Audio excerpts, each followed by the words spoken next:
आप सभी का इस सत्र में नमस्कार। आज हमारी चर्चा का विषय है हिंदू अध्ययन का जो पहला इकाई है तत्व विमर्श। उसका जो पहला बिंदु है कि हिंदू शब्द का क्या अर्थ है, इस पे हम चर्चा करेंगे।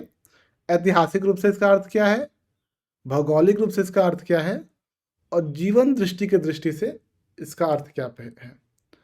पहले जान लेते हैं हिंदू शब्द का आया कैसे।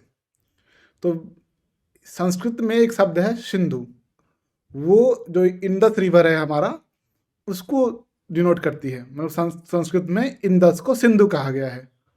उसी का है से ईरान आदि के जो लोग थे उन्होंने है से वो कहते थे हिंदू, और बाद में जो उसके आसपास जो लोग रहने लगे उसे कहा जाने लगा हिंदूस, और उसका अर्थ फिर विस्तार हुआ और हिंदू वो कहे जाने लगे जो इंदस रिवर के आसपास या उसके बाद में रहते हों।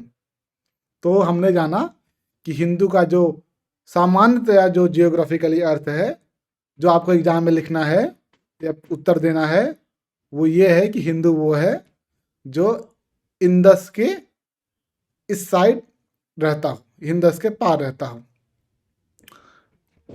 अब हम लोग आते हैं, इसके बहुत सारे अलग अलग पक्ष भी हैं। कुछ कुछ पक्ष पे मैं आपको प्रकाश डालना चाहूँगा।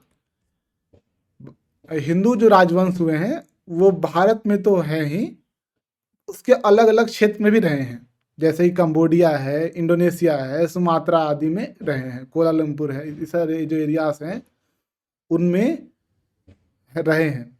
इसी कारण से वहाँ हमारा प्रभाव भी दिखता है। तो क्या जियोग्राफिकली कह सकते हैं हम लोग कि वो हिंदू है? ये एक विचार है, एक प्रश्न भी है। दूसरा, जो लोग भारतवर्ष में रहे और उसके बाद किन्हीं कारणों से विश्व के अलग अलग जगहों पे गए, क्या उन लोगों को भी हिंदू कहा जा सकता है जियोग्राफिकली?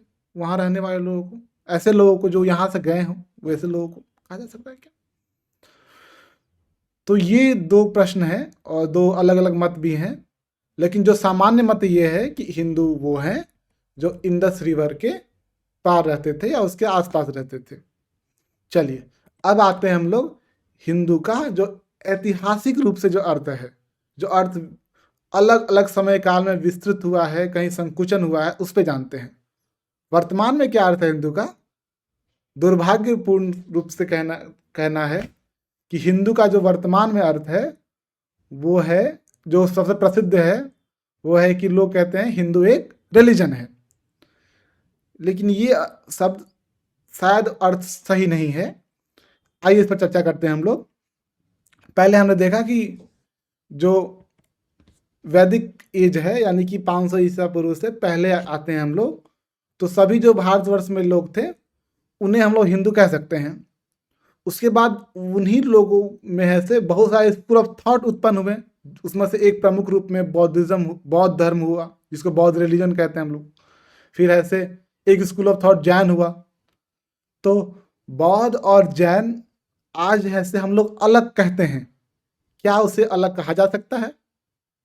क्योंकि बहुत सारे विचार, जो मूलभूत विचार हैं, वो तो सामान्य ही हैं। तो क्या हम लोग उसे कह सकते हैं अलग, उसे हिंदू कह सकते हैं या हिंदू नहीं कह सकते हैं? फिर इसके अलावा जो भक्ति मूवमेंट हुई, वैष्णवाइट्स, शैव हुए, शाक्त हुए आदि जो हैं, नाथ परंपराएं आदि जो हैं, क्या उन्हें हम लोग हिंदू कह सकते हैं या हिंदू नहीं कह सकते? इस पे भी चर्चा होनी चाहिए। फिर एक बिंदु यह भी है जो काफ़ी विवादित भी रहा है कि जो लोग किन्हीं कारणों से बलपूर्वक या इच्छा से कन्वर्ट हुए हैं दूसरे रिलीजन में, इस्लाम में हुए, कुछ क्रिश्चियनिटी में हुए, क्या उन्हें हिंदू कह सकते हैं? क्योंकि पहले तो वो सभी हिंदू ही थे उस तरह से। अगला जो और भी मत ये है, जैसे एक सिख है, आज कहा जाता है जो सिख है वो एक रिलीजन, अलग रिलीजन है। क्या हम सिख को हिंदू से अलग कह सकते हैं? ये एक प्रश्न है। और फिर एक प्रश्न यह भी है कि जो ट्राइबल लोग हैं वो मानते हैं कि उनका एक अलग रिलीजन है, वो उन्होंने कहते हैं सरना धर्म। काफ़ी समय से इसके लिए संघर्ष भी हो रहा है। तो क्या उन्हें हम लोग हिंदू से इतर कह सकते हैं? इन चीज़ों पे काफ़ी चर्चाएं होती हैं और इसके अलग अलग, ये हिंदू के ऐतिहासिक रूप से अलग अलग अर्थ भी हैं। कुछ लोग मानते हैं कि हिंदू में बौद्ध आते हैं, सिख आते हैं। कुछ लोग ये भी मानते हैं कि नहीं, हिंदू वो भी हैं जो मुस्लिम में कन्वर्ट हुए हैं अलग अलग कारणों से। और कुछ लोग ट्राइबल्स के जो वो है उसको भी हिंदू में ही मानते हैं हिस्टोरिकली। वर्तमान में जो फेमस अर्थ है वो ये है कि हिंदू एक अलग रिलीजन है इन सबों से।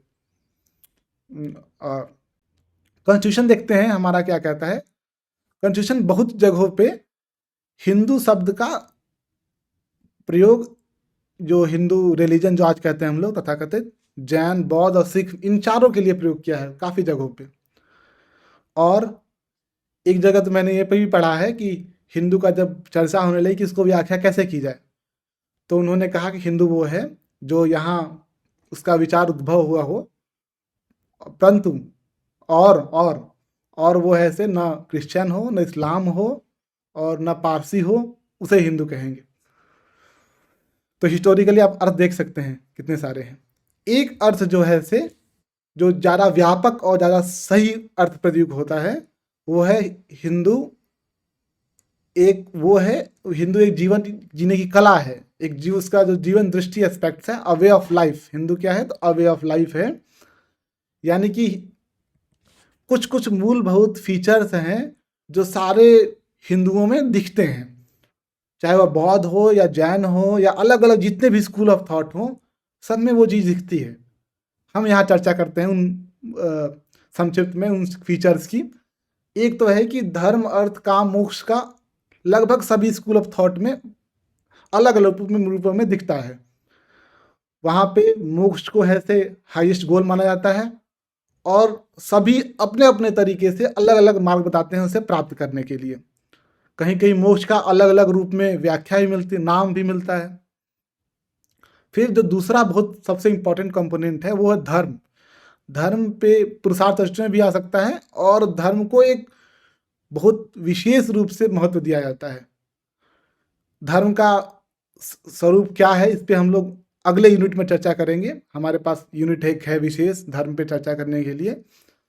इसके अलावा समाज की सेवा, जैसे कि मनुष्य की सेवा हो या पशु का सेवा हो या फिर पौधों की सेवा हो, इन सब पे विशेष बल दिया जाता है। खासकर जो ट्राइबल एरियाज में तो प्रकृति के प्रति और ही ज़्यादा विशेष बल दिया जाता है। जो वैदिक कहते हैं हम लोग इस पूरा, वहाँ भी ऐसे यज्ञों को, प्रकृति को काफ़ी बल दिया जाता था। और एक कुछ सिद्धांत है, जैसे कर्म का सिद्धांत है, पुनर्जन्म का सिद्धांत है। तो बहुत प्रसिद्ध मत और से ज़्यादा व्यापक अर्थ और ज़्यादा सही अर्थ ये मानी जाती है कि जो लोग इन सभी विशेषताओं को मानते हों, चाहे वो किसी भी रिलीजन के हों, चाहे कहीं भी रहने वाले हों, उन्हें हिंदू कहा जा सकता है। चलिए हम समाप्त करते हैं। हमने पढ़ा कि हिंदू वो है जो जियोग्राफिकली यानी क्षेत्र, वो भौगोलिक रूप से हिंदू वो है जो सिंधु नदी के पास पास या उसके बाद रहता हो, उसके पार रहता हो। जो ये जो शब्द है हिंदू है, इसकी ये पहले सिंधु जो शब्द है संस्कृत में इंदस के लिए आया है, उसका ऐसे पर्शियन रूप कह सकते हैं हम लोग, ईरानी रूप है। और जो और इसका जो हिस्टोरिकल अर्थ अलग अलग समय काल में बढ़े हैं और घटे भी हैं। वर्तमान में दुर्भाग्यपूर्ण रूप से जो फेमस अर्थ ये लगा जाता है कि वो हिंदू एक रिलीजन है, जो उपयुक्त प्रतीत नहीं होता है। और इसके और विभिन्न विभिन्न विचार हमने देखा।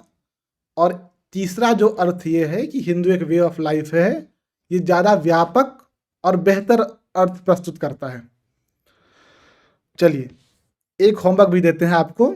ईशा फाउंडेशन की एक वेबसाइट का एक आर्टिकल लिखा गया उन्होंने, why Hinduism isn't an ism but a way of life. इसका मैं लिंक दे दूंगा डिस्क्रिप्शन में। आपसे अनुरोध है कि इसको जरूर पढ़ें और समझ विकसित करें। अगले अंक के लिए जल्द ही हम लोग हाजिर होंगे। तब तक के लिए प्रणमामि।